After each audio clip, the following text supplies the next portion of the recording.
The wall clock ticked past 3:47 a.m. President Ibrahim Traoré had been awake for more than 31 hours straight. His eyes were rimmed with exhaustion, his once crisp military uniform now creased and weary, and even his grip on the report before him betrayed a faint tremor. In less than a day, 17 hours to be exact, the International Monetary Fund would walk through his doors, demanding a decision that could define his nation's future: accept their loan with suffocating terms or produce $387 million in cash that simply didn't exist. Global attention was already fixed on his country. International outlets had drafted their verdicts in advance. Burkina Faso bows to financial reality. But those reports were premature. What unfolded over the next 17 hours would not be surrender. It would be the boldest financial maneuver Africa had ever witnessed. And it all began with a single text, received at 3:48 a.m. The sender was Colonel Marcus Sanar, the discreet yet formidable head of the newly established Financial Intelligence Unit. His name might not appear in any official record, but the message he sent would set history in motion. On paper, Colonel Marcus Sanar didn't exist. No official file, no public record. His presence was erased by design. Yet his encrypted message was unmistakable. Sir, we found them. All of them. The ghosts are real. President Traoré shot up from his chair with such force it toppled behind him. The ghosts. That was the name whispered for decades about the phantom accounts. Hidden fortunes siphoned from the state, billions scattered across the globe, everyone aware they existed, but no one ever able to prove it. For 3 relentless months, Sanari's Financial Intelligence Unit had chased shadows, following digital traces across 17 nations, for continents, and the deepest recesses of international banking secrecy. And now, at the final hour, the team had unearthed the trail. But locating the money was only half the battle. Securing it was another war altogether. These fortunes were buried under webs of shell corporations, protected by intricate international laws and defended by some of the most expensive attorneys money could buy. President Traoré had less than 17 hours to accomplish what normally dragged through courts for years. He grabbed his secure line and made 3 calls. First, to the Attorney General. Second, to the head of the Anti-Corruption Bureau. And the third, to someone whose identity is still classified to this very day. His command was crisp. Operation Clean Sweep is a go. We have 48 hours to find $387 million. Failure is not an option. The opening move targeted Jean-Baptiste Compaoré, the former Minister of Mining who had slipped away to Dubai 7 months earlier. Intelligence showed he had siphoned over $100 million by fabricating equipment contracts and funneling funds through shell companies. But Compaoré was just the beginning. Compaoré had been clever, just not clever enough. His fortune was spread thin across 19 banks in 7 different countries, locked inside a maze of trusts and foundations designed to keep investigators chasing paper trails for years. But there was one flaw he hadn't accounted for. Colonel Sanari's team had his personal laptop. The device had been retrieved from Compaoré's abandoned mansion, with a master password carelessly scrawled on a sticky note taped to the screen. For a man who looted like a professional, it was the mistake of an amateur.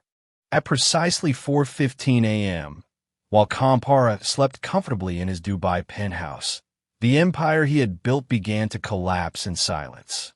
Bank accounts in Switzerland received urgent freeze orders. Properties in France were flagged and seized. A luxury yacht moored in Monaco was quietly impounded. And then came the true breakthrough. A hidden $43 million account in Singapore, the stash Compaoré believed was invisible. It wasn't. By 5 a.m., the funds were frozen and marked for immediate transfer back to Burkina Faso. When Compaoré finally woke, his phone showed 57 missed calls and one devastating message waiting for him. The message that lit up Compaoré's phone was brief and merciless. The ghosts have been found. At sunrise, the second phase of Operation Clean Sweep swung into motion. On the schedule that morning were 3 private jets preparing to depart Ouagadougou Airport. Their destinations, Paris, London, and Geneva, looked routine on paper. But intelligence officers had been watching these flights for weeks. They weren't ordinary trips. They were part of a smuggling pipeline that had drained the nation of its wealth.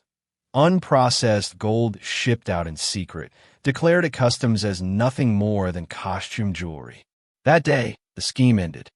The first jet was registered to Alexander Dubois, a French Burkinabe businessman who claimed his trade revolved around agricultural equipment. But when security forces surrounded his aircraft at 6:30 a.m., the truth was far from farming. Hidden inside false compartments, they uncovered 1.7 tons of gold bars, valued at nearly $78 million at current market prices. Dubois tried everything to wriggle free. First, he declared diplomatic immunity, which he didn't have. Then, he attempted to buy his way out with bribes. Both moves backfired. The officers had body cams rolling. Within an hour, Dubois was in custody, and the gold was being delivered under armed guard to the central bank. But the second jet told an even more remarkable story. It belonged to a company called Sahel Logistics, registered under the name of a woman known publicly as Marie. On paper, the second jet was owned by Sahel Logistics, a company fronted by a woman named Marie Tager. But there was one problem. Marie had been dead for 3 years. The real operators were a shadowy network of senior military officials who had been siphoning gold from state-owned mines for years. When authorities searched the aircraft, they found not only $42 million in precious metals, but something far more damaging: paper trails and digital evidence. Stacks of contracts, bank statements, WhatsApp chats detailing shipments, even video recordings of gold being loaded. It wasn't just cargo. It was a courtroom's worth of evidence, enough to dismantle the smuggling ring from the inside. Within hours, 17 arrests were made, and another $30 million in related accounts was frozen. The third jet never even reached the runway. Its pilot, realizing the crackdown had begun, tried to flee by road. He didn't get far. Just 12 kilometers outside the airport, he was stopped at a surprise checkpoint that had materialized overnight. Inside the vehicle, authorities uncovered 800 kilograms of unrefined gold, and something infinitely more valuable: a hard drive containing the smuggling network's complete customer database. Every buyer, every supplier, every complicit official who had looked the other way. It was effectively a treasure map to hundreds of millions in stolen wealth. By midday, President Traoré had secured $150 million. It was a staggering figure, but still far from the $387 million target. Time was slipping away. Then came a second encrypted message from Sanar. "Sir, you need to see this. Ministry of Finance, basement level 3. Vault 7. Vault 7. The name alone was a revelation. No one had ever heard of it. It wasn't listed on any official blueprints, and technically, it didn't exist. But Sanari's analysts had flagged something suspicious: anomalies in the building's electricity use. The basement was drawing triple the power it should, enough to sustain industrial-grade climate controls and dehumidifiers. The kind of setup you need only if you were hiding something that had a last. Moisture-sensitive assets were the only explanation. What investigators uncovered inside Vault 7 would later be described in court as the single most audacious theft of public funds in West African history. The vault was stacked to the ceiling with currency: euro, dollars, pounds, Swiss francs, even gold coins. Piles of cash packed into a climate-controlled chamber that had been sealed since the last administration. Forensic tracing revealed some bills linked directly to aid payments from the European Union, money earmarked for hospital construction that never happened. The hospitals were fantasy. The cash was real. The final count? $93 million. But as the money was cataloged and secured, a storm erupted. Someone had leaked word of Operation Clean Sweep to the international press. Within hours, Reuters, Bloomberg, and the Financial Times were publishing stories portraying Burkina Faso's mission as a desperate cash grab. International law firms filed injunctions. The Swiss government voiced alarm over account freezes. France's foreign minister denounced the campaign as economic banditry. Pressure mounted on President Traoré to stop, to negotiate, to back down. He refused. At 2 p.m., with just 34 hours left on the IMF clock, Traoré called an emergency press conference. But instead of mounting a defense, he went on the offensive. Holding a stack of documents, he began reading names. Michel Beaumont, former presidential advisor, $7 million transferred to a private account, March 15th. Patricia Liller, ex-director of the National Lottery, $12 million diverted through a casino in Macau. Robert Tombiano, former Army chief, $18 million in kickbacks for ammunition contracts where no ammunition was ever delivered. The list continued for 23 minutes.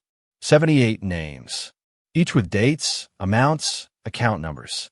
The press gallery was silent except for the furious clatter of keyboards. Then Traoré looked directly into the cameras.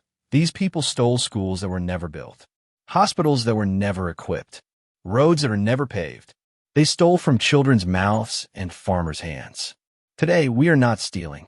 We are returning what was stolen, and we have the receipts. He raised a flash drive. Every document, every transfer, every crime will be published online in 1 hour. Let the world judge who the real thieves are. The effect was immediate. Criticism evaporated.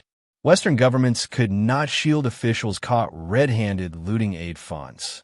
They could not defend bank accounts swollen with stolen vaccine money or school budgets. The narrative flipped overnight. Burkina Faso was no longer accused of seizing assets. It was applauded for recovering them. Traoré was not a dictator. He was a prosecutor with a nation's case in hand. And still, the countdown continued. Hour 36 was closing in. Then came the breakthrough that changed everything. For months, regional intelligence had tracked whispers of a ghost ship, a vessel with no registry, no flag, and no official record of existence. It was a phantom that haunted the coasts of Togo, Ghana, and Ivory Coast. Always at night, always in international waters. Satellite images showed it occasionally drifting close to Burkina Faso's shoreline, long enough for smaller boats to rendezvous, then vanishing again. Theories abounded: drugs, weapons, contraband.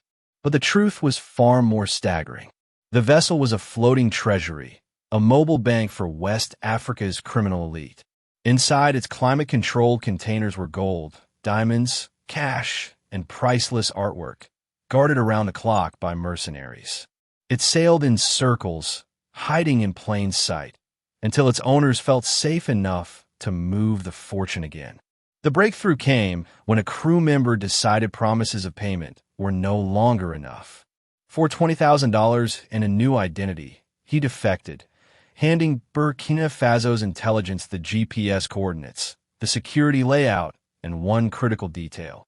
The ship would dock in Lomé, Togo, within 12 hours for resupply. What followed was a tense negotiation. President Traoré called his counterpart in Togo. The conversation was equal parts promises and threats, but in the end, a deal was struck, a joint operation, a shared recovery, and shared glory for dismantling what would later be called the largest money laundering operation in West African history. At 10 p.m., Burkinabe and Togolese special forces boarded the vessel from both sides. Outnumbered and outgunned, the mercenaries surrendered without resistance. The discovery was beyond imagination. The manifest claimed the ship carried $2 million worth of agricultural machinery. The reality? Over $300 million in assets. Among them, $65 million traced directly to Burkina Faso. Gold bars with serial numbers matching those looted from state mines. Diamonds once blamed on rebel theft, now proven to be an inside job. Cash in series that aligned with missing government payrolls. Even a Picasso, long thought destroyed in a fire, was hanging casually in the captain's cabin. The recovery stretched through the night. Helicopters ferried pallet after pallet of assets to secure locations. By sunrise on day 2, Burkina Faso had reclaimed not just its $65 million share, but, under its agreement with Togo, another $25 million from the general pool. Total haul, $90 million. Running total, $333 million. Still short, and with just 10 hours left on the IMF deadline. Then the unexpected happened. The leaks, the press conference, the avalanche of documented corruption. Together, they had triggered a wave no one saw coming. Whistleblowers. Not a trickle, but a flood. Dozens of insiders stepped forward.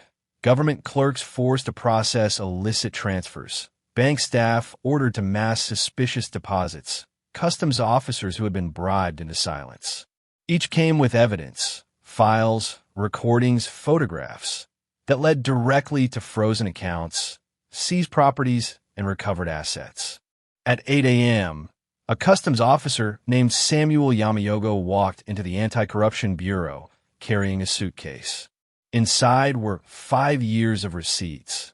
Every bribe he had been coerced into paying, documented to the last detail, complete with secret video evidence. His testimony alone led to the freezing of $12 million linked to the former head of customs. A bank teller, Eminata Sadu, produced transaction logs exposing how senior officials laundered fortunes through currency exchanges disguised as routine transfers. Her documents unraveled another layer of the network. The clock was still ticking. But now, the nation itself was rising. Sawato's files delivered another immediate win.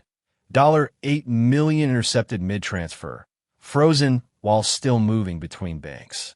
But the most explosive breakthrough came from someone who had once been silenced. Dr. Elizabeth Bongu, the former head of the National Health Insurance Fund, had fled the country a year earlier after refusing to play her part in a fraudulent scheme to inflate medical supply costs. From exile, she had watched President Trudeau's campaign unfold in real time. And then, at the tipping point, she picked up the phone. 5 words changed the course of the mission. I know where it is. It was $31 million in COVID-19 relief aid. Funds meant for emergency care and vaccines, siphoned instead into private accounts. Dr. Bongu had everything. The account numbers, the passwords, and, most critically, the legal paperwork proving the money's rightful ownership belonged to Burkina Faso. Her revelation landed with just 5 hours to spare. By then, President Trudeau's recovery total stood at $374 million, just $13 million short of the target. The IMF delegation was already en route, their jet due to land at 2 p.m. sharp, and as the plane cut across the skies, the Western press had begun circling like vultures, ready to frame the story as a desperate government clinging to survival. The clock was nearly out. By late morning, the narrative seemed set. International headlines were already drafting their verdicts. Burkina Faso's noble but doomed bid for independence. And then, at 11:47 a.m., the story shifted. A notification flashed on the Ministry of Finance's rarely used public donation portal. It was a site meant for voluntary contributions to national development, an initiative that, in years of existence, had never raised more than a few $1,000s. This time, the deposit was for $5 million. The donor's name appeared as a proud son of Burkina Faso. Before officials could react, another transfer arrived, $3 million, then $1 million, then another and another. In half an hour, the total stood at $28 million from 17 separate donors. They weren't anonymous benefactors. They were members of the Burkinabe diaspora, entrepreneurs in Silicon Valley, a Premier League football star, a physician in Toronto, a fashion designer in Paris. Citizens who had built lives abroad but never severed their bond to home. They had been watching Operation Clean Sweep unfold in real time. They had seen a president fight impossible odds, and they chose to stand with him. The messages that accompanied the donations were simple, powerful, and consistent. For the future, we believe this is our fight too. At exactly 1:43 p.m., 17 minutes before the IMF delegation's wheels touched the runway, the Recovery Board and the Ministry of Finance ticked past the threshold, $387.4 million. Burkina Faso had done it, without borrowing a cent, without accepting a single condition, without surrendering control of its future. True had found the money, and the nation had found its pride. But the story wasn't finished. As the IMF motorcade made its way from the airport, President True was preparing one last move. The meeting was scheduled for 3 p.m. in the palace's Grand Conference Hall. IMF Director Jonathan Hartley arrived with his team, briefcases stacked with contracts and revised loan terms.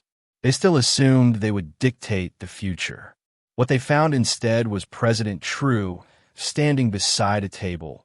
The IMF delegation entered the palace expecting leverage. What they found instead stopped them cold. In the center of the conference hall sat a table stacked high with cash, $387 million in mixed currencies. Not numbers on a ledger, not digital transfers, actual, physical money, meticulously counted and secured. The tangible proof of what had been recovered in less than 48 hours. President True spoke evenly, almost casual. "Gentlemen, thank you for coming. As you can see, we no longer require your loan." IMF Director Jonathan Hartley's expression cycled through disbelief, irritation, and forced composure. "President True, surely we can still discuss this. Our loan offers more than funds. It comes with technical expertise, international credibility, access to markets." True cut him off. His tone hardened. "Mr. Hartley, technical assistance that dictates how we run our country is not assistance. It's control. International credibility that requires obedience is not credibility. It's chains. And market access that extracts our resources while leaving us impoverished is not opportunity. It's exploitation." Then he placed a document on the table. "However, Burkina Faso is prepared to work with the IMF on equal terms. Loans without policy strings. Technical support when we request it, not when you impose it. Partnership, not patronage. These are our conditions." Hartley glanced at the cash, then at the document, then back at True.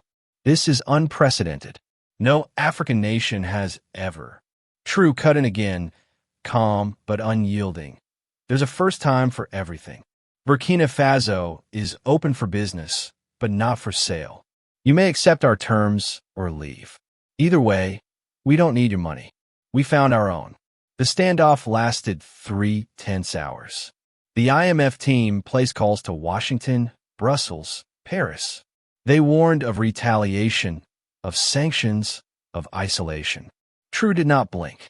At 6:23 p.m., history shifted. The IMF agreed, for the first time, to negotiate with an African state as an equal. Not because they wanted to, but because they had no alternative. The cash on the table proved Burkina Faso could survive without them. The media storm made punishment politically toxic, and the mountain of evidence exposed a system too rotten to defend. As the delegation filed out, Hartley paused, turning back to True. His words never made it into the official transcript, but witnesses remembered them clearly. "You know they'll come for you. The people whose money you've taken back, they won't forgive this." President True said nothing. He didn't have to. The money spoke louder than words. The Hartley's warning lingered in the air. "They don't forgive. The ones you took from, they'll come for you." True's answer was blunt, almost defiant. "Let them come. We'll be ready." That night, as news raced across Africa and the wider world, something fundamental shifted.